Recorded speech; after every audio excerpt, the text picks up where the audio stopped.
ಶಂಕುಸ್ಥಾಪನಾ ದಿವಸದ ಈ ಒಂದು ಕಾರ್ಯಕ್ರಮದಲ್ಲಿ ನಿಮ್ಮೆಲ್ಲರ ಜೊತೆಗೆ ಇಲ್ಲಿ ಇರೋದಕ್ಕೆ ಮತ್ತು ನನ್ನೆಲ್ಲ ಆತ್ಮೀಯರು ಇಲ್ಲಿ ಎಸ್ ರಘುನಾಥ್ ಇದ್ದಾರೆ, ಇಲ್ಲಿ ನಿರಂಜನ್ ಮಾನಳ್ಳಿ ಇದ್ದಾರೆ ಮತ್ತು ಇವತ್ತು ಇಲ್ಲಿಯ ಸನ್ಮಾನ ಸ್ವೀಕರಿಸುವುದಕ್ಕೆ ಬಂದಿರುವಂತಹ ಮಹತ್ವದ ಕನ್ನಡದ ಮನಸ್ಸುಗಳಿವೆ. ಫಯಾಜ್ ಖಾನ್, ಲಕ್ಷ್ಮಣ್ ರಾವ್, ಸುಮಲತಾ ಮೇಡಮ್ ಅವರು, ಕೃಷ್ಣೇಗೌಡ ಅವರು, ಮಂಜುಳಮ್ಮ ಅವರು ಮತ್ತು ನೀವೆಲ್ಲ ಇದ್ದೀರಿ. ಇವತ್ತು ಬೆಳಿಗ್ಗೆದ್ದು ನಾವೊಂದು ಚೆಂಡು ಹೂವಿನ ತೋಟ ನೋಡ್ಲಿಕ್ಕೆ ಹೋಗಿದ್ವಿ, ವಾಕಿಂಗ್ ಮಾಡಿಕೊಂಡು. ಅದಕ್ಕಿಂತ ಸುಂದರವಾದ ತೋಟ ಇಲ್ಲಿದೆ ಅನಿಸ್ತದೆ.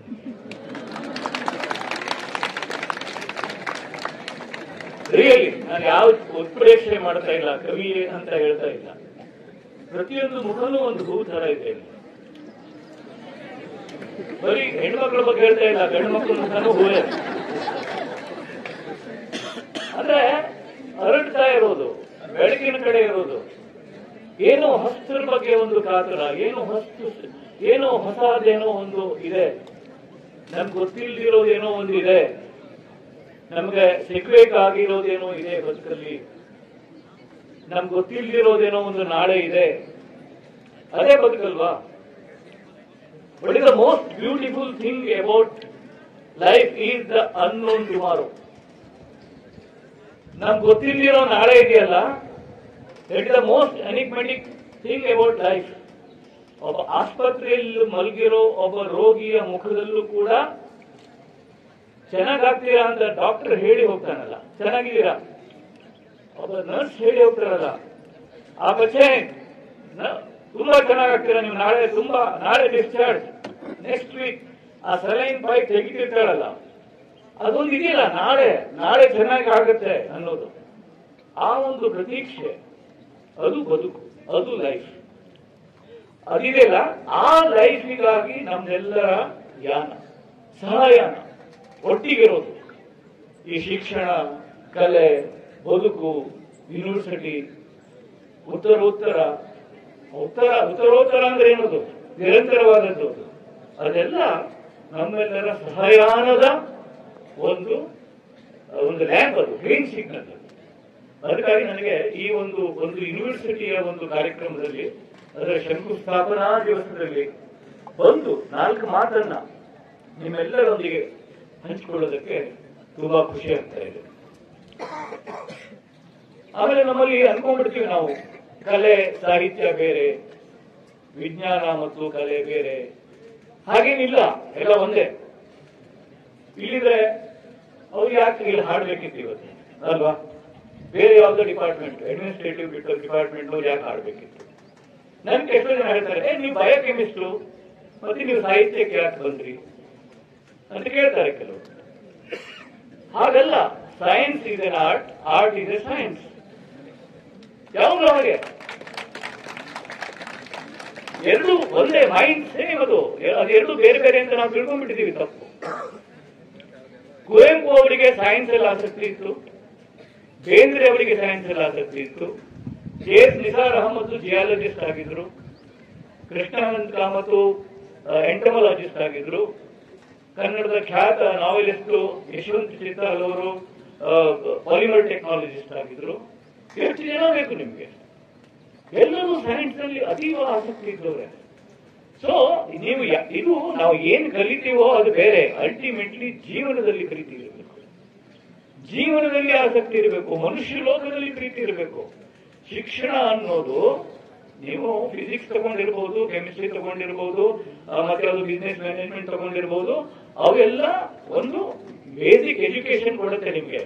ಬಟ್ ಜೀವನದಕ್ಕೆ ಬೇರೆ ಬೇರೆ ಬಾಗಿಲುಗಳನ್ನು ತೆಗಿಬೇಕು, ಮನುಷ್ಯ ಲೋಕದ ಬಗ್ಗೆ ಬಾಗಿಲುಗಳನ್ನು ತೆಗೆದಬೇಕು. ಬಟ್ ನಾವೀಗ ಯಾವ ಒಂದು ಕೆಟ್ಟ ಕಾಲದಲ್ಲಿದ್ದೇವೆ ಅಂದ್ರೆ, ಒಂದೇ ಬಾಗಿಲುಗಳನ್ನು ತೆಗಿಬೇಕು, ಬಾಗಿಲನ್ನು ತೆಕ್ಕೊಂಡು ಕೂತ್ಬಿಟ್ಟಿದ್ದೀವಿ ನಾವು. ಆ ಬಾಗಿಲು ಯಾವುದು ಅಂದ್ರೆ ಮೊಬೈಲ್. ಎಷ್ಟು ಅಂದ್ರೆ ತುಂಬಾ ಕೆಟ್ಟ ಕಾಲದಲ್ಲಿ ಇದೀವಿ ನಾವು. ನಿಜ ಜೀವನ ನಮಗೆ ಬೇಡಾಗಿದೆ. ನಿಜ ಜೀವನ, ನಿಜವಾದ ಹೂವು, ನಿಜವಾದ ಗಾಳಿ ಬೇಡಾಗಿದೆ. ಆ ಹೂವಿನ ಒಂದು ಕೆಟ್ಟ ಗ್ರಾಫಿಕಲಿ ಬಿಡಿಸಿದ ಹೂವಿನ ಫೋಟೋ ಬೇಕಾಗಿದೆ. ಅದು ಬಹಳ ಜೋಗ್ ಫಾಲ್ಸ್ಗೆ ಹೋಗ್ತೀರಿ, ಜೋಗ್ ಫಾಲ್ಸ್ ಎದುರುಗಡೆ ನಿಂತು ಫೋಟೋ ಹೊಡಿತೀರಿ, 10 ಫೋಟೋ. ಅದನ್ನು ನೋಡೋದಿಲ್ಲ. ರೂಮಿಗೆ ಬಂದು ಅದೇ ಜೋಗ್ ಫಾಲ್ಸ್ ಅಲ್ಲಿ ಇರುವ ಹೋಟೆಲ್ ರೂಮಿಗೆ ಬಂದು ಬೆಡ್ರೂಮ್ ನಲ್ಲಿ ಅಡ್ಡ ಮಲ್ಕೊಂಡು ಫೋಟೋ ನೋಡ್ತಾ ಇದೆಂಥ ಶಾಪ. ಬೆಳಿಗ್ಗೆ ಗುಡ್ ಮಾರ್ನಿಂಗ್ ಮೆಸೇಜ್ ಕಳಿಸ್ತೀರಿ, ಗುಡ್ ಮಾರ್ನಿಂಗ್ ಮೆಸೇಜ್ ರಿಸೀವ್ ಮಾಡ್ತೀರಿ. ಎದುರಿಗೆ ವಾಕ್ ಮಾಡುವಾಗ ಅದೇ ವ್ಯಕ್ತಿ ಸಿಗ್ತಾನೆ, ಮುಖದ ಮೇಲೆ ನಗುನೇ ಇಲ್ಲ. ಇದೆಂಥ ಶಾಪ. ಅಂದ್ರೆ ಜೀವನದ ಸಹಜ ಮನುಷ್ಯ ಲೋಕದ ಜೊತೆಗೇನೆ ಒಡನಾಟ ಇಲ್ಲ. ಆಮೇಲೆ ಏನು ಸಾಹಿತ್ಯ, ಏನು ಕಲೆ, ಏನು ಶಿಕ್ಷಣ, ಏನು ವಿಕಾಸ ಅಲ್ವಾ? ಅದರಿಂದ ಏನಾಗೋದಿದೆ? ಈಗ ಸಂಗೀತ ಇರೋದೇ ಸಮಾಜಕ್ಕಾಗಿ, ಸಾಹಿತ್ಯ ಇರೋದೇ ಸಮಾಜಕ್ಕಾಗಿ. ನಿಮಗೆ ಮನುಷ್ಯ ಲೋಕದ ಸಂಪರ್ಕನೇ ಬೇಡ ಅಂದ್ಮೇಲೆ ಇದೆಲ್ಲದಕ್ಕೆ ಅರ್ಥ ಇಲ್ಲಿಂದ ಬರಬೇಕು. ಮೊದಲು ಮನುಷ್ಯ ಲೋಕದ ಜೊತೆಗೆ ಸಂಪರ್ಕ, ಸಂವಾದ, ಒಂದು ಆನಂದ ನಮಗೆ ಪುನರ್ ಸೃಷ್ಟಿ ಆಗ್ಬೇಕೀಗ. ಒಬ್ಬನಿಗೆ ಶಬಾಷ್ ಅನ್ನುವಂತ ಒಂದು ಖುಷಿ ಬರಬೇಕು, ಯಾರನ್ನು ನೋಡಿ ಸಂತೋಷ ಆಗ್ಬೇಕು. ಬೇಂದ್ರನೇ ಹೇಳಿದ್ದಾರೆ ಒಂದೇ ಮಾತು, ಯಾರಿಗೆ ನೀರು ಕುಡಿದ್ರೆ ಆನಂದ ಆಗುದಿಲ್ಲ ಅವನಿಗೇನು ತಿಳಿತದ್ರಿ ಕಾವ್ಯದ ಸುಖ ಅಂದಿದ್ರು. ನೀರು ಕುಡಿದ್ರೆ ಒಂದು ಆನಂದ ಆಗುದಿರ್ತದಲ್ಲಿ, ಯಾರಿಗೆ ನೀರು ಕುಡಿದ್ರೆ ಆನಂದ ಆಗುದಿಲ್ಲ ಅವನಿಗೆ ತಿಳಿತದೆ ಅಂತ ಹೇಳಿ.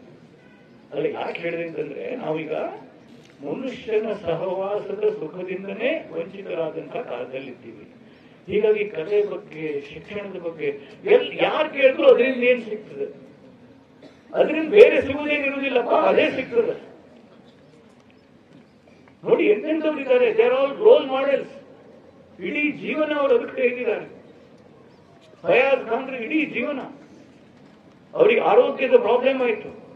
ಎಸ್ ರಘುನಾಥ್ ಅವರು ಈಗಲೂ ಅವರು ಕಥೆಗಳನ್ನ ಮತ್ತಾರಾದ್ರೆ ಅವರ ಜಾಗದಲ್ಲಿದ್ರೆ ಬರೀ ತಮ್ಮ ಕಥೆ ಬರ್ಕೊಂಡಿರ್ತಿದ್ರು. ಇಲ್ಲ, ಅವರು ಬೇರೆಯವರ ಕಥೆಯನ್ನ ಮತ್ತೊಂದು ಭಾಷೆಗೆ ಅನುವಾದ ಮಾಡೋದು ಹೇಗೆ, ತೆಲುಗಿನ ಕಥೆಯನ್ನ ಕನ್ನಡಕ್ಕೆ ತರೋದು ಹೇಗೆ, ಕನ್ನಡದ ಕಥೆಯನ್ನ ತೆಲುಗಿಗೆ ಬರ್ತಾರೆ, ಅದರಲ್ಲಿ ನಿರತರಾಗಿದ್ದಾರೆ ಅವರು.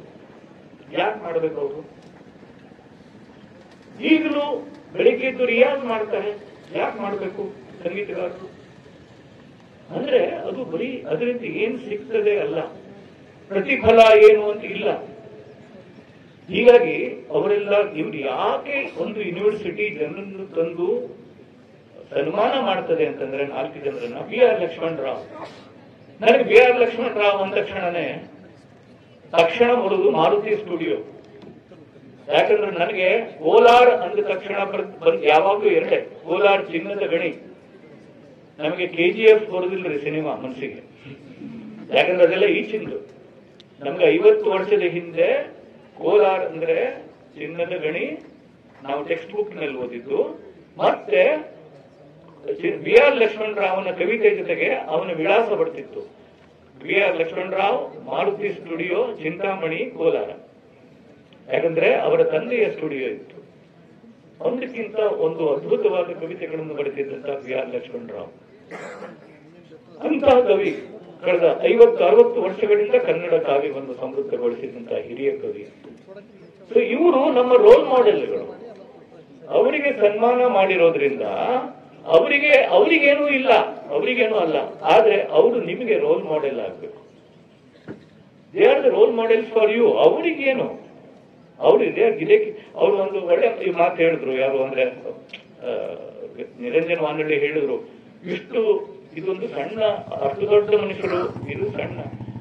ಇದನ್ನ ಸಣ್ಣದು ಒಂದು ತಿಳಿಯುವಷ್ಟು ಸಣ್ಣ ಮನುಷ್ಯರಲ್ಲ ಅವರು.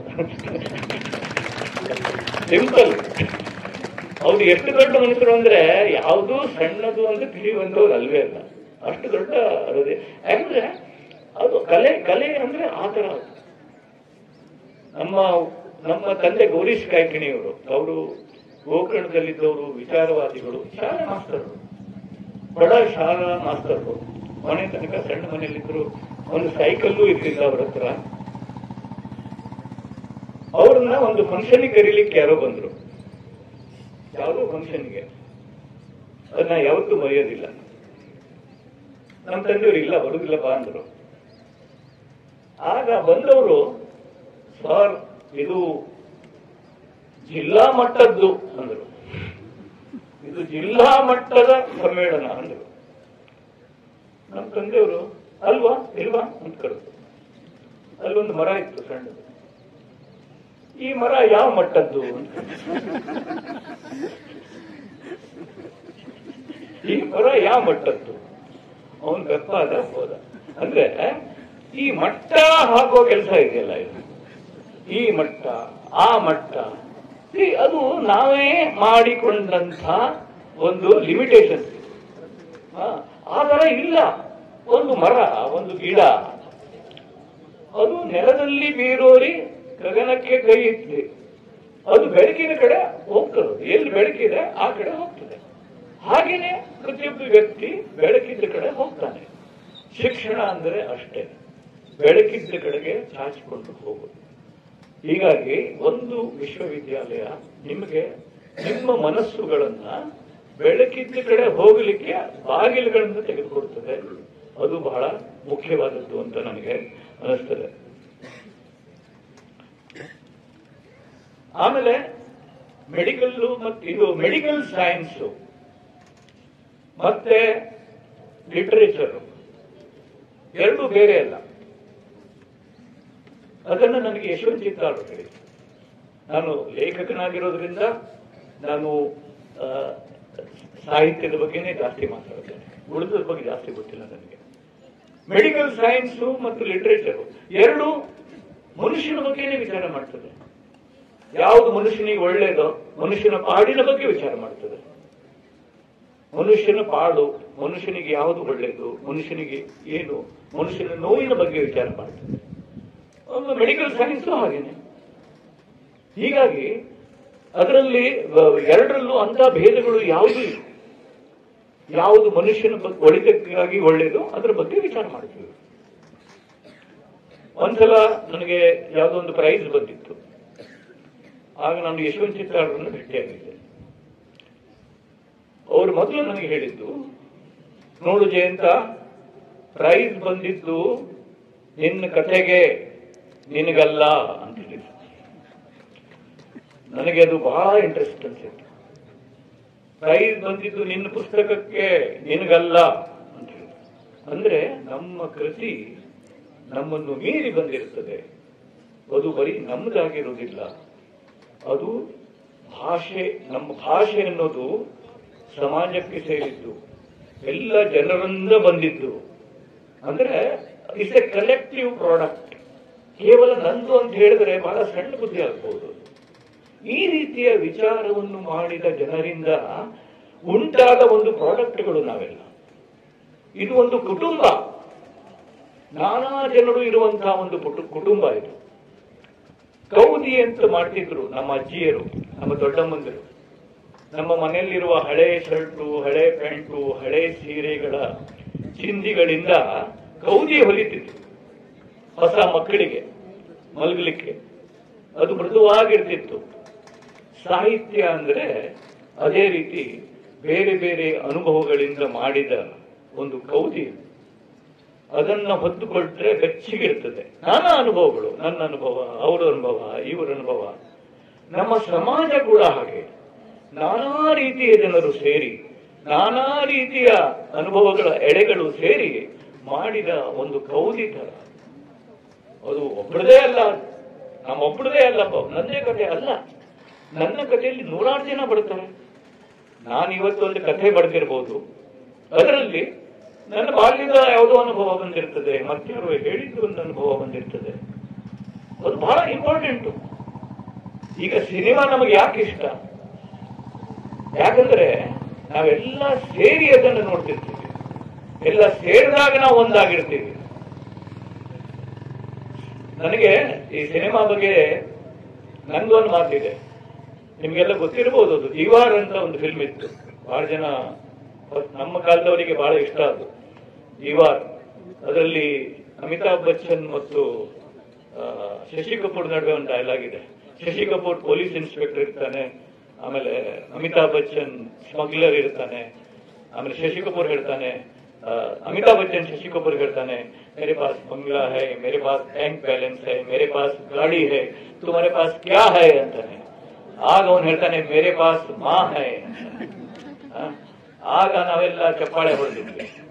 ಈಗ ನನಗೆ ಯಾರಾದರೂ ಕೇಳಿದ್ರೆ ನನ್ನ ಹತ್ರ ಮೇರೆ ಪಾಸ್ ಬಂಗ್ಲಾ ಹೈ, ಮೇರೆ ಪಾಸ್ ಗಾಡಿ ಹೈ, ಮೇರೆ ಪಾಸ್ ಬ್ಯಾಂಕ್ ಬ್ಯಾಲೆನ್ಸ್ ಹೈ, ತುಮಾರೆ ಪಾಸ್ ಕ್ಯಾ ಹೈ ಅಂತ ಕೇಳಿದ್ರೆ ನಾನು ಹೇಳ್ತೀನಿ ಮೇರೆ ಪಾಸ್ ಸಿನಿಮಾ ಹೈ ಅಂತ ಹೇಳ್ತೀನಿ.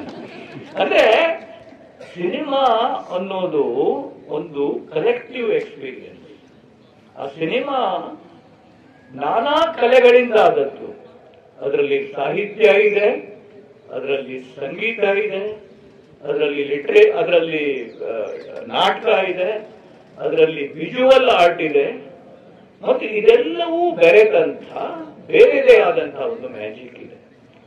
ಹೀಗಾಗಿ ಸಿನಿಮಾ ಕೊಡುವಂತಹ ಒಂದು ಅನುಭವ ಮತ್ತೆ ಯಾವುದು ಕೂಡ ಕೊಡೋದಿಲ್ಲ. ಅದಕ್ಕಾಗಿ ನಾನು ಹೇಳ್ತಾ ಇರೋದು ಸಿನಿಮಾ ಅನ್ನೋದು ಈಸಿ ಅಲ್ಲ ಅಂತ ನಾನು ಹೇಳ್ತಿರೋದು. ಸಿನಿಮಾ ಭಾರತಕ್ಕೆ ವಿಶಿಷ್ಟವಾದಂತಹ ಆರ್ಟ್ ಇದೆ ಈ ಸಿನಿಮಾ ಹಾಡುಗಳ ಒಂದು ಪರಂಪರೆ. ಬಾಕಿ ಭಾಷೆಗಳಲ್ಲಿ ಇಲ್ಲ ಅದು. ಅಲ್ಲಿ ಬಾಕಿ ಭಾಷೆಗಳಲ್ಲಿ ಮ್ಯೂಸಿಕಲ್ ಸಿನಿಮಾ ಅಂತಾನೆ ಬೇರೆ ಬರ್ತವೆ. ಆದ್ರೆ ನಮ್ಮಲ್ಲಿ ಹಾಗಿಲ್ಲ. ನಮ್ಮಲ್ಲಿ ಸಿನಿಮಾ ಹಾಡುಗಳದ್ದೇ ಒಂದು ಜಾಯಮಾನ ಇದೆ. ಅದು ಪೌರಾಣಿಕ ಚಿತ್ರಗಳಿಂದ ಬಂದಿದ್ದು. ನಿನ್ನೆ ಅದನ್ನೇ ಹೇಳ್ತಾ ಇದ್ದೆ ನಾನು. ಪೌರಾಣಿಕ ಚಿತ್ರಗಳಲ್ಲಿ ಯುದ್ಧ ಮಾಡುವಾಗ್ಲೂ ಕೂಡ ಬಿಲ್ಲು ಬಾಣ ಬದಿಗಿಟ್ಟು ಹಾಡುಗಳನ್ನ ಹಾಡ್ಕೊಂಡೇ ಯುದ್ಧ ಶುರು ಮಾಡ್ತಾರೆ ಅವರು. ಆಮೇಲೆ ಯುದ್ಧ. ಹಾಗೆ ಬಂದಂತಹ ಒಂದು ಜಾಯಮಾನ ನಮ್ದು. ಹೀಗಾಗಿ ಸಿನಿಮಾ ಹಾಡುಗಳು ನಮ್ಮ ಜೀವನದ ಒಂದು ಜಾಯಮಾನ. ಅದಕ್ಕಾಗಿ ಅಲ್ಲೂ ಕೂಡ ಜಾವೇದ್ ಅಖ್ತರ್ ಒಂದು ಮಾಡಿ ಹೇಳ್ತಿರ್ತಾರೆ, ಸಿನಿಮಾ ಹಾಡುಗಳು ನಮ್ಮ ಜೀವನದ ಬ್ಯಾಕ್ಗ್ರೌಂಡ್ ಮ್ಯೂಸಿಕ್ ಅಂತ ಹೇಳ್ತಾರೆ. ನಮ್ಮ ಇಡೀ ಜೀವನಕ್ಕೇನೆ ಬ್ಯಾಕ್ಗ್ರೌಂಡ್ ಮ್ಯೂಸಿಕ್ ಅವು ಅಂತ. ಅದು ರಾಜ್ ಕಪೂರ್ ಇರ್ಬೋದು, ಇಳೆಯರಾಜ ಇರ್ಬೋದು, ಅಥವಾ ನಮ್ಮ ರೆಹಮಾನ್ ಇರ್ಬೋದು, ಅಥವಾ ರಾಜನ್ ನಾಗೇಂದ್ರ ಇರ್ಬೋದು. ನಮ್ಮ ಜೀವನದಲ್ಲಿ ಆ ಹಾಡುಗಳನ್ನು ನಾವು ಯಾವಾಗ ಕೇಳಿದ್ದೀವಿ ಅದು ಕೂಡ ನಮಗೆ ನೆನಪಿಗೆ ಬರ್ತವೆ. ಆದ್ರೆ ಅದು ಕನೆಕ್ಟ್ ಆಗ್ತವೆ, ಅವು ನಮ್ಮನ್ನ ಸಲಹುತ್ತವೆ, ನಮ್ಮ ಏಕಾಂತದಲ್ಲಿ ನಮ್ಮ ಜೊತೆಗಿರ್ತವೆ. ಅಂದ್ರೆ ಮ್ಯೂಸಿಕ್ಕೇ ಹಾಗೆ. ಅದೇ ರೀತಿ ಕೆಲವು ರಾಗಗಳು, ನಮ್ಮ ಹಿಂದೂಸ್ತಾನಿಯ ರಾಗಗಳು, ನಮ್ಮ ಜನಪದ ಸಂಗೀತಗಳು ಎಲ್ಲವೂ ಹಾಗೆ. ಎಲ್.ಆರ್. ಹೆಗಡೆ ಅಂತ ಜನಪದ ತಜ್ಞರಿದ್ರು. ನನಗೆ ಎಲ್.ಆರ್. ಹೆಗಡೆ ಅವ್ರ ನೆನಪು ಯಾಕಾಯ್ತು ಅಂತಂದ್ರೆ, ಈ ತೊಗಲುಗೊಂಬೆ ಆಟದ ಸುಮಲತಾ ಅವರ ಪ್ರಸ್ತಾಪ ಬಂದಾಗ ಅವ್ರ ನೆನಪಾಯಿತು. ಎಲ್.ಆರ್. ಹೆಗಡೆ ಅವರು ಉತ್ತರ ಕನ್ನಡ ಜಿಲ್ಲೆಯ ಜನಪದ ತಜ್ಞ. ಅವರು ಜನಪದ ಹಾಡುಗಳನ್ನ ಹುಡುಕಿಕೊಂಡು ಅಲಿತಿದ್ರು.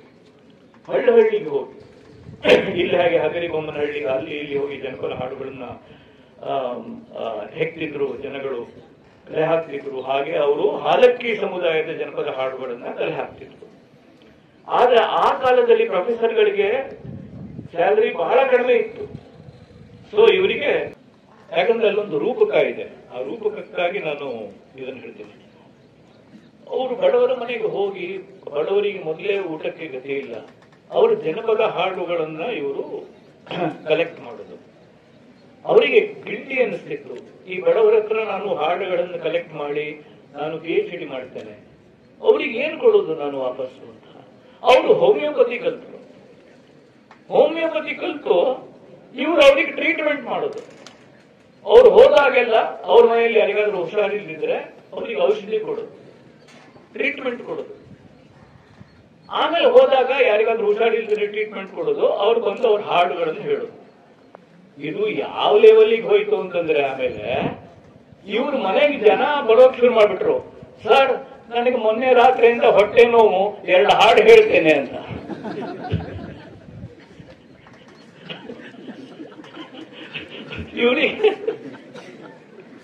ಇವ್ರಿಗೆ ಬಹಳ ಕಷ್ಟ ಹೋಯ್ತು. ಅಂದ್ರೆ ಜನ ಒಂದು ಹುಷಾರಿಲ್ಲ ಅಂತ ಬಂದ್ಕೊಂಡು ಹಾಡು ಹೇಳಲಿಕ್ಕೆ ಶುರು ಮಾಡ್ಬಿಡುದು. ಈ ತರ ಆಗೋಯ್ತು.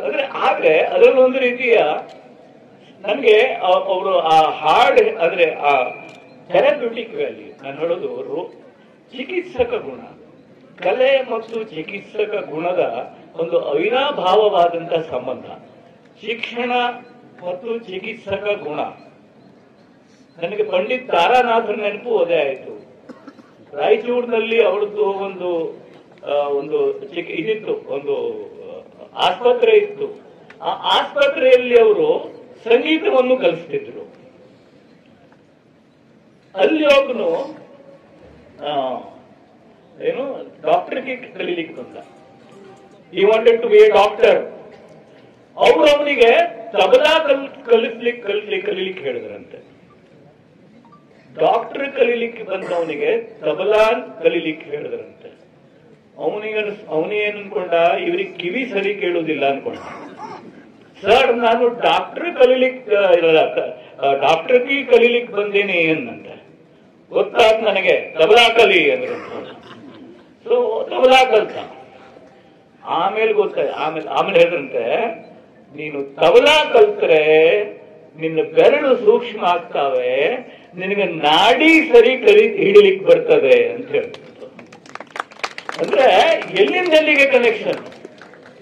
ನೀನು ತಬಲಾ ಸರಿ ನುಡಿಸಿದ್ರೆ ನಿನ್ನ ಬೆರಳು ಸೂಕ್ಷ್ಮ ಆಗ್ತವೆ. ನಿನ್ನ ಬೆರಳು ಸೂಕ್ಷ್ಮ ಆದ್ರೆ ನಿನಗೆ ನಿನ್ನ ರೋಗಿಗಳ ನಾಡಿ ನಿನಗೆ ಸರಿ ಕೇಳಿಸ್ತದೆ. This is the connection. ಅಂದ್ರೆ ಎಲ್ಲ ಕನೆಕ್ಷನ್ ಇದೆ, ಎಲ್ಲ ಕನೆಕ್ಟೆಡ್ ಇದೆ. ನಾವು ಇಟ್ಸ್ ಇನ್ಕ್ಲೂಸಿವ್, ಎಲ್ಲವೂ ಇನ್ಕ್ಲೂಸಿವ್. ನಾವು ಎಲ್ಲ ಸಪರೇಟ್ ಮಾಡ್ತಾ ಹೋದ್ರೆ ಏನು ಉಳಿಯೋದಿಲ್ಲ. ಶಿಕ್ಷಣ ಅಂದ್ರೇನೆ ಇನ್ಕ್ಲೂಸಿವ್. ಶಿಕ್ಷಣ ಅಂದ್ರೆ ಸಪರೇಟ್ ಅಲ್ಲ, ಎಲ್ಲ ಒಟ್ಟಿಗಿರೋದು. ಶಿಕ್ಷಣ ಅಂದ್ರೆ ಸಂಯುಕ್ತವಾದದ್ದು, ಒಟ್ಟಿಗೆ ಕಲಿಯೋದು, ಒಟ್ಟಿಗೆ ಕೂತ್ಕೊಂಡು ಕಲಿಯೋದು. ಆದ್ರೆ ನಾವು ಹಾಗಲ್ಲ. ಒಂದು ಸ್ಪೆಷಲೈಸೇಷನ್ ಹೇಳೋದು ಅಧಿಕ ಆಗಿ, ಎನ್ಕ್ಯಾಶಿಂಗ್, ಟೇಕ್ ಅವೇ ಎನ್ನುವುದು ಅಧಿಕವಾಗಿ, ಅದರ ಒಂದು ಮೂಲ ಸತ್ವ, ಜೀವನ ಸತ್ವ, ಅದನ್ನು ನಾವು ಕಳ್ಕೊಂಡಿದ್ದೀವಿ ಅಂತ ನನಗನ್ನಿಸ್ತಾ ಇದೆ. ಆದ್ರೆ ಅದು ಶಿಕ್ಷಣದಿಂದ ಹೋಗಿದೆ ಅನ್ನೋದಿಲ್ಲ, ಕಲೆಯಿಂದ ಅದನ್ನು ನೀವು ಮತ್ತೆ ಪಡ್ಕೊಳ್ಬಹುದು. ಅದಕ್ಕಾಗಿ ನೀವು ಪುಸ್ತಕಗಳನ್ನು ಓದುವುದು, ಸಂಗೀತವನ್ನ ಆಲಿಸೋದು, ಜನಜೀವನದಲ್ಲಿ ಸಂಪರ್ಕ ಪಡೆಯೋದು, ಇವುಗಳನ್ನ ಜಾಸ್ತಿ ನೀವು ಹೋದ್ರೆ ಖಂಡಿತ ನಿಮಗೆ ಎಲ್ಲ ಸೂಕ್ಷ್ಮಗಳು ನಿಮ್ಮನ್ನ ಒಂದು ದೊಡ್ಡ ಜೀವನ ಸತ್ವವಾಗಿ ಕಾಪಾಡಬಹುದು ಅಂತ ನನಗೆ ಅನಿಸ್ತದೆ. ನಾವು ಸಣ್ಣಿರುವಾಗ ಶಾಯಿ ಪೆನ್ನು ಬರ್ತಾ ಇತ್ತು, ಶಾಯಿ ಪೆನ್ನು. ನೀವು ಶಾಯಿ ಪೆನ್ನಲ್ಲಿ ಬರ್ತೀರಿ ಈಗ ಯಾರಾದ್ರೂ? ಇಲ್ಲಲ್ಲ. ನಮಗೆ ಒಂದೇ ಪೆನ್ ಕೊಡಿಸ್ತಿದ್ರಿ ಸಣ್ಣಿರುವಾಗ. SSLC ತನಕ ಒಂದೇ ಪೆನ್ನಲ್ಲೇ ಬರಿಬೇಕಿತ್ತು. ಆ ಪೆನ್ ಸಹ ಲೀಕ್ ಆಗ್ತಿದ್ರಿ, ಅದು ಬೆರಳೆಲ್ಲ ನೀಲಿ ಆಗಿರ್ತಿತ್ತು. ಎಷ್ಟು ಸಾಬೂನ್ ಹಾಕಿದ್ರು ಕ್ಲೀನ್ ಆಗ್ತಿರ್ಲಿಲ್ಲ ಬೆರಳು. ಆದ್ರೆ ಗಂಜಿ ಊಟ ಆದ್ಮೇಲೆ ಕ್ಲೀನ್ ಆಗಿರ್ತಿತ್ತು, ಎಲ್ಲ ಸಾಫ್ ಆಗಿರ್ತಿತ್ತು. ಸೊ ನಾನು ಯಾವಾಗ್ಲೂ ಹೇಳೋದು ಒಂದೇ, ಎಷ್ಟು ಇಂಕ್ ನಮ್ ಒಳಗೆ ಹೋಗಿದೆಯಲ್ಲ, ಆ ಇಂಕೆ ಈಗ ಎಲ್ಲ ನನ್ನಿಂದ ಬರೆಸ್ತಾ ಇದೆ ಅಂತ ಹೇಳ್ತಾ ಇರೋದು ನಾನು. ಅದೇ ಬರಿತಾ ಇರೋದು, ಬೇರೆ ಏನೂ ಅಲ್ಲ. ಬಾಲ್ಯದಲ್ಲಿ ಎಷ್ಟು ಇಂಕ್ ಒಳಗೆ ಹೋಗಿದೆಯಲ್ಲ ಅದೇ ಬರಿತಾ ಇರೋದು ಅಂತ. ಅಂದ್ರೆ ಇದು ಎಲ್ಲ ಮೆಟಫರ್ಗಳಿವು. ಅದು ಯಾವಾಗ ಆಗ್ತದೆ, ನೀವು ಅನುಭವಿಸಿದಾಗ ಅದು ಬರ್ತದೆ, ಬೇರೆ ಏನೂ ಅಲ್ಲ. ನಮ್ಮೂರಲ್ಲಿ, ನಮ್ಮ ಸ್ಕೂಲಲ್ಲಿ ನಾನು ಈ ತರ ಘಟನೆಗಳನ್ನ ಯಾಕೆ ಹೇಳ್ತೀನಿ ಅಂದ್ರೆ ಅವು ನೆನಪಲ್ಲಿ ಉಳಿತಾವೆ. ಸುಮ್ಮನೆ ಥಿಯರಿ ಹೇಳಿದ್ರೆ ನೆನಪಲ್ಲಿ ಉಳಿಯೋದಿಲ್ಲ. ಪ್ರತಿ ವರ್ಷ ಆಗಸ್ಟ್ 15ಕ್ಕೆ ಗಾರ್ಡನ್ಗಳ ಕಾಂಪಿಟಿಷನ್ ಇಟ್ಟಿತ್ತು. 9th 9th 10th 11th 8th 9th 10th ಕ್ಲಾಸ್ಗಳಲ್ಲಿ ಗಾರ್ಡನ್ಗಳ ಕಾಂಪಿಟಿಷನ್. ನಮ್ದು 9th. ಗಾರ್ಡನ್ ಬೆಳೆಸಬೇಕು ನಾವು. ಜೂನ್ ನಿಂದನೇ ಶುರು, ಜೂನ್ ಜುಲೈ ಆಗಸ್ಟ್ ಅಲ್ಲ, ಆಗಸ್ಟ್ 15ಗೆ ಪ್ರೈಸ್ ಕೊಡ್ತಾರೆ. ಸೊ ಗಾರ್ಡನ್ ಬೆಳೆಸಬೇಕು. ಸೊ ನಾವು ಗಾರ್ಡನ್ ಬೆಳೆಸ್ತಾ ಇದ್ದೀವಿ. ನಮ್ಮ ಕ್ಲಾಸಲ್ಲಿ ಜಾನ್ ಅಂತ ಇದ್ದ, ಜಾನ್. ಅವನ ಮನೆ ನಮ್ಮ ಸ್ಕೂಲಿಗೆ ಸಮೀಪ. ಅವಂದ ಹೆದರ್ಬೇಡ್ರಿ, ನಮ್ಮ ಮನೆ ಶಾಲೆಗೆ ಸಮೀಪ ಇದೆ, ನಾನು ರಾತ್ರಿಗೂ ಬಂದು ನೀರು ಹಾಕ್ತೀನಿ. ಸೊ ಗಾರ್ಡನ್ ಜೋರು ಬೆಳೀತದೆ ನಮ್ದು ಅಂತಂದ. ಸೊ ನಾವು ಖುಷಿ, ಜಾನ್ ಬಂದು ನೀರು ಹಾಕ್ತಾನೆ, ನಮ್ಮ ಗಾರ್ಡನ್ ಬೆಳೀತದೆ ಅಂತ. ನೋಡ್ತೇವೆ ಎಲ್ಲರ ಗಾರ್ಡನ್ ಬೆಳೀತಾ ಇದೆ, ನಮ್ ಗಾರ್ಡನ್ನೇ ಬೆಳೀತಾ ಇದೆ. ಆಮೇಲೆ ಏನ್ ಮಾಡುದು, ಬೆಳೀತಾನೆ ಇಲ್ಲ. ಸೊ ನಾವು ಜಾನ್ ಕರೆದು, ಜಾನ್ ಎಂತದ ಇದು ಅಂತ ಕೇಳಿದ್ವಿ. ಏನು, ನಾನು ಪ್ರತಿ ರಾತ್ರಿನೂ ಬರ್ತೇನೆ, ನನ್ನ ತಮ್ಮನ್ನು ಕರ್ಕೊಂಡ್ ಬರ್ತೇನೆ, ಬ್ಯಾಟ್ರಿ ತಗೊಂಡ್ಬರ್ತೀವಿ, ನಾವು ನೀರ್ ಹಾಕ್ತೀವಿ. ಏನು ನೀರ್ ಬೆಳೀತಾ, ಏನ್ ಪ್ರತಿ ರಾತ್ರಿನೂ ಬರ್ತೇನೆ, ನಾವು ಪ್ರತಿ ರಾತ್ರಿನೂ ಗಿಡ ತೆಗೆದು ನೋಡ್ತೇವೆ, ಬೇರು ಬಂದಂತೆ ನೋಡ್ತೇವೆ, ಹಾಕ್ತೇವೆ, ನೀರ್ ಹಾಕ್ತೇವೆ. ಗಿಡ ತೆಗೆದು ಬೇರು ಬಂದಿದೆಯೋ ಇಲ್ವೋ ನೋಡಿ ಮತ್ತೆ ಹಾಕ್ತಾನಂತ. ಇದು ನಾನು ಹೇಳ್ತೀನಿ, this is the problem with our education sometimes. ಅಂದ್ರೆ ಪ್ರತಿಯೊಂದು ಬೆಳಿಲಿಕ್ಕೆ ಟೈಮ್ ಕೊಡ್ಬೇಕ್ರಿ. ಇದು ಬೇರ್ ಬಂದಿದೆಯೋ ಇಲ್ವೋ ಅಂತ ನೀವು ಚೆಕ್ ಮಾಡ್ತಾ ಕೂತ್ರೆ ಅದು ಜಾನ್ ಥೆರಪಿ ಆಗ್ತದೆ. ಅದಕ್ಕೆ ಜಾನ್ ಥೆರಪಿ ಅಂತಾನೆ ಹೆಸರಿಟ್ಟೆ. ಅದು ನೀರು ಹಾಕಿ ಸುಮ್ಮನೆ ಅದು ಬೆಳಿಲಿಕ್ಕೆ ಬಿಡಬೇಕು. ಅದು ಕೋಚಿಂಗ್ ಕ್ಲಾಸ್ ಆಗೋದ ಹಂಗೆ ಅದು ಇಲ್ಲ. ಅದು ಸಂಗೀತದ ಅಭ್ಯಾಸಗಳು, ಸಾಹಿತ್ಯದ ಅಭ್ಯಾಸಗಳು, ಯಾವುದೇ ವಿಷಯಗಳು, ಒಂದು ಹವ್ಯಾಸಗಳು, ಅದರ ಬಗ್ಗೆ ಒಂದು ಅಭಿರುಚಿ, ಅದು ಬೆಳಿಬೇಕು ತನ್ನಷ್ಟಕ್ಕೆ. ಆವಾಗ ಅದು ಫಲ ಕೊಡ್ತದೆ, ಒಂದು ಮರ ಬೆಳೆದಂಗೆ. ಇಲ್ಲಿದ್ರೆ ಮನಿ ಪ್ಲಾಂಟ್ಗಳೇನದು ಸುಮ್ಮನೆ ಅದು ನಾವು ಹೋದಲ್ಲಿ ಬರ್ತದೆ, ಮರ ಮಾತ್ರ ಅಲ್ಲಿರ್ತದೆ. ಮನಿ ಪ್ಲಾಂಟ್ ಎಲ್ಲಿ ಬೇಕಾದ್ರೂ ಬಾಟ್ಲಿ ತಗೊಂಡು ಹೋಗ್ಬೋದು. ಆದ್ರೆ ಮನಿ ಪ್ಲಾಂಟಿಗೆ ಹೂವಿಲ್ಲ, ಹಣ್ಣಿಲ್ಲ, ಅದು ಸುಮ್ಮನೆ ಎಲ್ಲಾದ್ರೂ ಹೋಗ್ಬೋದು, ಹಾಗಾಗ್ತದೆ. ಗೊತ್ತಿಲ್ಲ ನಾನು ಏನ್ ಮಾತಾಡಿದೆ ಅಂತ, ನನಗೂ ಗೊತ್ತಿಲ್ಲ. ಆದರೆ ಒಂದು ರೂಪಕದೊಂದಿಗೆ ನಾನು ಸಾಮಾನ್ಯವಾಗಿ ಎಲ್ಲಿ ಹೋದ್ರು ಅದೊಂದು ರೂಪಕ ಹೇಳಿ ನನ್ನ ಮಾತು ಮುಗಿಸ್ತೇನೆ. ಅದು ಬಹಳ ಮಹತ್ವದ ಪಾಯಿಂಟ್ ಅಂತ ನಾನು ಅನ್ಕೊಂಡಿದ್ದೇನೆ ಇವತ್ತಿನ ಕಾಲದಲ್ಲಿ. ಅಂದ್ರೆ ನಾನು ಹೇಳ್ತಿದ್ದೀನಿ ಅಂತ ಮೌಂಟ್ ಅಂತ ಅಲ್ಲ, ನಮ್ಮ ಇಡೀ ಒಂದು ವಿಕಾಸ ಪಥ ಇದೆಯಲ್ಲ, ನಮ್ಮ ಶಿಕ್ಷಣದ ದೃಷ್ಟಿಯಿಂದ ಬಹಳ ಇಂಪಾರ್ಟೆಂಟ್ ಇದು. ನಮ್ಮ ವಿಕಾಸ, ನಮ್ಮ ಸಮಾಜ ವಿಕಾಸ ಏನಿದೆಯಲ್ಲ, ಅದು ಒಂದು ಹಾವು ಏಣಿ ಆಟದ ಹಾಗಿದೆ. ಹಾವು ಏಣಿ ಆಟದಲ್ಲಿ ಏನಿರ್ತದೆ, ಹಾವು ಮತ್ತು ಏಣಿ ಇರ್ತದೆ. ಹೌದು, ಮೊದಲಿಂದ 100 ವರ್ಷ ತಗೊಳ್ಳಿ, ಸಾವಿರಾರು ವರ್ಷಗಳಿಂದ ಮೊದಲು ಎಜುಕೇಶನ್ ಇರಲಿಲ್ಲ, ಬಹಳ ಬಡತನ ಇತ್ತು, ಅಸಮಾನತೆ ಇತ್ತು, ಆಯ್ತಾ. ಕ್ರಮೇಣ ಸ್ಲೋಲಿ ಎಜುಕೇಶನ್ ಬಂತು, ಒಂದು ಏಣಿ ಸಿಕ್ತು, ಸ್ವಲ್ಪ ಮೇಲ್ ಹೋದ್ವಿ, ಅದರಲ್ಲೂ ಮತ್ತು ಅಸಮಾನತೆ ಬಂತು. ಹೆಣ್ಮಕ್ಳಿಗೆ ಯಾರು ಎಜುಕೇಶನ್ ಬೇಡ ಅಂದ್ರು, ಮತ್ತೇನೋ ಬೇಡ ಅಂದ್ರು, ಮತ್ತೊಂದು ಹಾವು ಕೆಳಗಡೆ ಹೋದ್ವಿ. ಮತ್ತೆ ಸ್ವಲ್ಪ ವಚನಕಾರರು ಬಂದ್ರು, ಒಂದು ಏಣಿ ಸಿಕ್ತು, ಕನಕದಾಸರು ಬಂದ್ರು, ಮತ್ತೊಂದು ಏಣಿ ಸಿಕ್ತು, ಮತ್ತೇನೋ ಮೂಢನಂಬಿಕೆಗಳು ಬಂದು ಮತ್ತೆ ಕೆಳಗಡೆ ಹೋದ್ವಿ, ಹಾವು. ಹೀಗೆ ಒಂದಲ್ಲ ಒಂದು ಏಣಿ ಸಿಕ್ಕಿದ್ರೆ ಒಂದು ಹಾವು, ಒಂದು ಏಣಿ ಸಿಕ್ಕಿದ್ರೆ ಒಂದು ಹಾವು, ಆಂತರಿಕ ಜಗಳಗಳು ಮತ್ತೊಂದು ಹಾವು, ದೌರ್ಜನ್ಯಗಳು ಮತ್ತೊಂದು ಹಾವು. ಒಂದು ಹಾವು ಸಿಕ್ಕಿದ್ರೆ ಒಂದು ಏಣಿ ಸಿಕ್ಕಿತ್ತು. ಮೇಲ್ ಹೋದ್ವಿ ನಾವು ಎಷ್ಟು ಪ್ರಗತಿಗೆ ಆಗಿ ಮೇಲ್ ಬಂದ್ರು ಕೂಡ ಈಗ ಒಂದು ಮತ್ತೆ ದೊಡ್ಡ ಹಾವು ನಮ್ಮ ಸಮಾಜದಲ್ಲಿ ಬಂದಿದೆ. ಈಗ ನೀವು ಹಾವು ಏಣಿ ಆಟದಲ್ಲಿ 93ನೇ ಮನೆಯಲ್ಲಿ ಒಂದು ದೊಡ್ಡ ಹಾವು ಇರುತ್ತೆ, ನೋಡಿದ್ರ? 93rd ಆ ಹಾವು ನುಂಗಿದ್ರೆ ಎಲ್ಲಿ ಹೋಗ್ತೀರಿ? ಮತ್ತೆ ಸ್ಟೋನೇಜ್ ಶಿಲಾಯುಗಕ್ಕೆ ಹೋಗ್ತೀರಿ. ದಯವಿಟ್ಟು ಎಚ್ಚರ ವಹಿಸಿ, especially youngsters. I am telling, seniors ಬಿಡಿ, ಅವರ ಬಗ್ಗೆ ಏನು ನಾನು ಮಾತಾಡುವಂಗಿಲ್ಲ. ಯಂಗ್ಸ್ಟರ್ಸ್ ಬಗ್ಗೆ ಹೇಳ್ತಾ ಇದ್ದೀನಿ, ದಯವಿಟ್ಟು ಎಚ್ಚರ ವಹಿಸಿ. ಮಮತೆ ಮತ್ತು ಸಮತೆ ಅದನ್ನು ಬಿಟ್ಟರೆ ಬೇರೆ ಅಧ್ಯಾತ್ಮ ಇಲ್ಲ.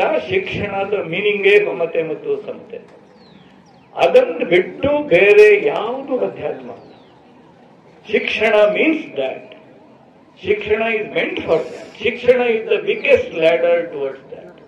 Art is the biggest ladder towards that. ಕಲೆ ಅನ್ನೋದೇ ಅದು.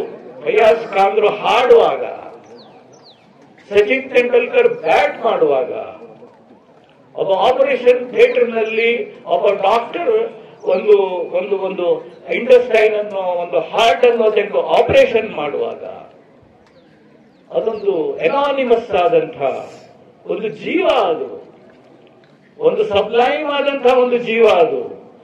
ಅದಕ್ಕೆ ಆಧಾರ್ ಕಾರ್ಡ್ ನಂಬರ್ ಇಲ್ಲ ರೀ. ಅದಕ್ಕೆ ಆಧಾರ್ ಕಾರ್ಡ್ ಅನ್ನು ಮೀರಿದಂಥ ಎಲ್ಲ ಎಲ್ಲ ನಾಮಾಂಕಿತಗಳನ್ನು ಮೀರಿದಂಥ, ರೇಷನ್ ಕಾರ್ಡಿನ ಮೇಲಿನ ಹೆಸರನ್ನು ಮೀರಿದಂಥ, ಈ ಎಲ್ಲ ಬಿರುದುಗಳನ್ನು ಮೀರಿದಂಥ ಜೀವ ಅದು.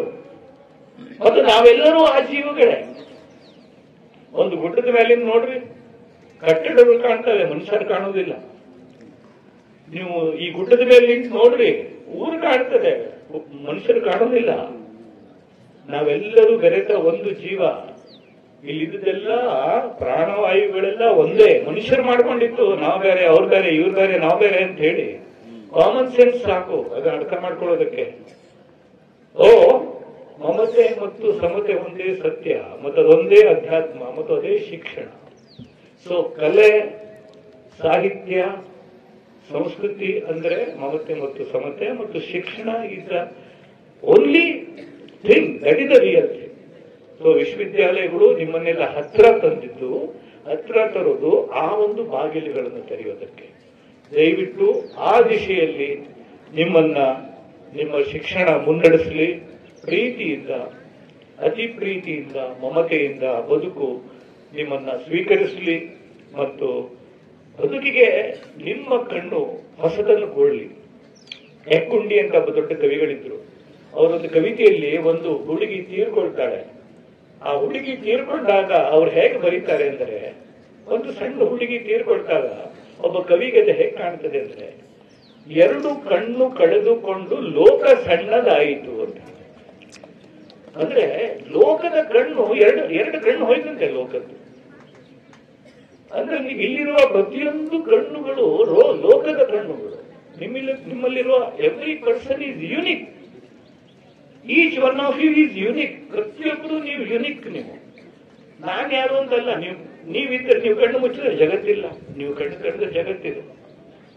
ಸೊ ಕಣ್ಣು ತೆರೆದು ಕಾಣುವ ಕನಸೇ ಜೀವನ ಅಂದ್ರೆ ಅದು. ನಿಮ್ಮ ಕಣ್ಣು ತೆರೆದ್ರೆ ನಿಮ್ಮ ಜೀವನ. So you are unique. ಅದಕ್ಕಾಗಿ ದಯವಿಟ್ಟು ಪ್ರೀತಿಯಿಂದ ಬದುಕನ್ನು ಪ್ರೀತಿಸಿ, ಎಲ್ಲರನ್ನೂ ಪ್ರೀತಿಸಿ. ಇದಕ್ಕೂ ಜಾಸ್ತಿ ನಾನು ಏನೂ ಹೇಳೋದಿಲ್ಲ. ಸ್ವಲ್ಪ ಜಾಸ್ತಿ ಮಾತಾಡಿದ್ದೇನೆ ಮತ್ತು ಏನೇನೋ ಮಾತಾಡಿದ್ದೇನೆ. ಗೊತ್ತಿಲ್ಲ. ನಾನು ಸಿನಿಮಾ ಹಾಡುಗಳ ಬಗ್ಗೆ ಮಾತಾಡಕ್ಕೆ ಇನ್ನೊಂದ್ಸಲ ಬರ್ತೀನಿ, ಆಯ್ತಾ? ನಾನು ಅದ್ರ ಬಗ್ಗೆ ಮಾತಾಡಬೇಕು ಅಂತ ಎಷ್ಟು ಜನ ಅಪೇಕ್ಷೆ ಪಡ್ತಾರೆ. ಇದು ಬೇರೆ ದಿನ, ಬೇರೆ ಸಂದರ್ಭ ಆದ್ದರಿಂದ ಸ್ವಲ್ಪ ಗಂಭೀರವಾಗಿ ಮಾತಾಡಕ್ಕೆ ಪ್ರಯತ್ನ ಪಟ್ಟಿದ್ದೀನಿ. ತುಂಬಾ ಖುಷಿ ಆಯ್ತು. ಯಾಕಂದ್ರೆ ಒಳ್ಳೆಯ ಒಂದು ಸಂದರ್ಭ ಆಯಿತು. ಮತ್ತು ನನ್ನ ಪ್ರೀತಿಯ ಬಂಧು, ನನ್ನ ತಮ್ಮ, ನಮ್ಮ ಊರಿನ ತಮ್ಮ ಇಲ್ಲಿ ಒಳ್ಳೆಯ ಒಂದು ವಾತಾವರಣವನ್ನು ಸೃಷ್ಟಿಸಿದ್ದಾನೆ. ಮತ್ತು ಅವನು ಒಳ್ಳೆಯ ಬಳಗವನ್ನು ಸೃಷ್ಟಿಸಿದ್ದಾನೆ. ಅದೇ ರೀತಿ ಇಲ್ಲಿ ಮುನ್ನಡೆಯಲಿ ಅಂತ ಹಾರೈಸಿ, ಈ ಒಂದು ಕುಟುಂಬ ಹೀಗೆ ಮುನ್ನಡೆಯಲಿ. ಮತ್ತು ಈ ಸಂದರ್ಭದಲ್ಲಿ ಸಿಕ್ಕಂತ ಎಲ್ಲರಿಗೂ ನನ್ನ ವಂದನೆಗಳು. ಮತ್ತು ಇವತ್ತು ಸನ್ಮಾನಿತರಾಗಲಿರುವಂತಹ ನನ್ನ ಎಲ್ಲ ಆಪ್ತರಿಗೆ, ಬೈಯಾಜ್ ಖಾನ್ರಿಗೆ, ಲಕ್ಷ್ಮಣರಾಯರಿಗೆ, ಕೃಷ್ಣೇಗೌಡ ಕುಟುಂಬದವರಿಗೆ ಮತ್ತು ಸುಮಲತಾ ಅವರಿಗೆ ನನ್ನ ಅಭಿನಂದನೆಗಳು. ಮತ್ತು ಅವರಂತಹ ಎಲ್ಲರಿಗೂ, ಇವರು ಸಂಕೇತ ಮಾತ್ರ, ಇದ್ದವರು ಎಷ್ಟು ಜನ ಇದ್ದರು ಅವರೆಲ್ಲರಿಗೂ ನನ್ನ ಅಭಿನಂದನೆಗಳು. ಮತ್ತು ನೀವು ಎಲ್ಲರಿಗೂ ಸ್ಫೂರ್ತಿಯಾಗಲಿ ಅಂತ ಹಾರೈಸ್ತೇನೆ. ನಮಸ್ಕಾರ.